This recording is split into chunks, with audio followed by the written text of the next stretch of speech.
So let's just do the series of, here's Donald Trump last Thursday calling for an investigation into the Bidens in Ukraine and China.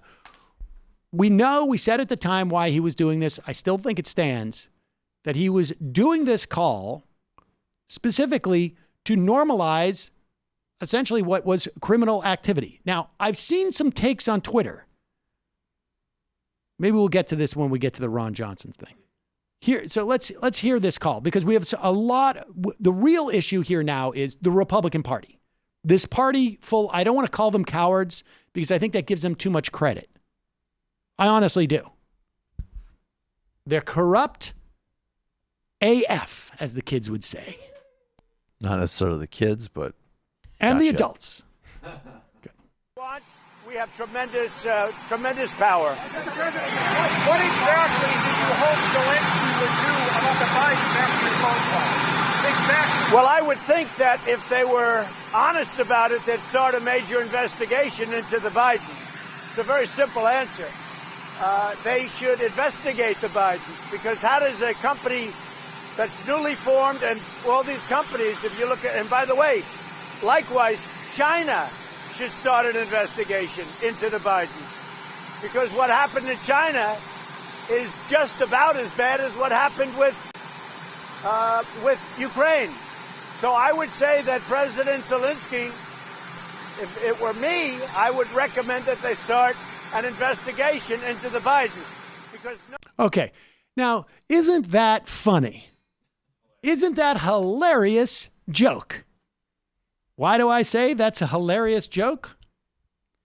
Because that's what Marco Rubio has told me. It was a joke, dude. Take a joke. Here is brave little Marco. Remember how tough he was when he was talking about his penis size with the president? Do you remember that? Do people remember that they got on an argument on a debate stage about their penis size? That's not a metaphor, folks. I think I blocked that out. Here he is now. It was a highlight of the campaign. Do you think it's okay for President Trump to ask China to launch an investigation of Joe Biden and Hunter Biden? I don't know if that's a real request or him just needling the press, knowing that you guys were going to get outraged by it.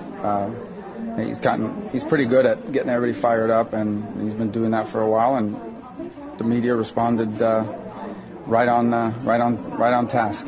You're one of the loudest critics of China and its human rights abuses. I mean, is it okay for him to ask to say that? I don't think it's a real request. I think he did it to gig you guys. I think he did it to provoke you to ask me and others and get outraged by it. Like I said, I mean, he plays it like a violin and everybody falls right into it, but that's not a real request.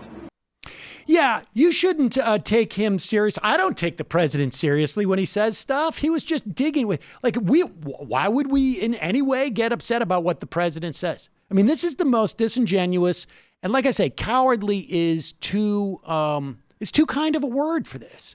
This is corrupt. This is basically, I'll take the tax cuts, you take that thing. I'm going to cover for Donald Trump, me and my less than substantial endowment, apparently, says Marco Rubio, before people try and cut that and attribute it to me. No, he's a Kaufman-esque performance artist. There it is, Marco Rubio. Little Marco. So cute. Sweating under the lights. Media played it because they wanted the press to come and ask Marco about it. Meanwhile, should we replay Jim Jordan on, or should we start with Stephanopoulos?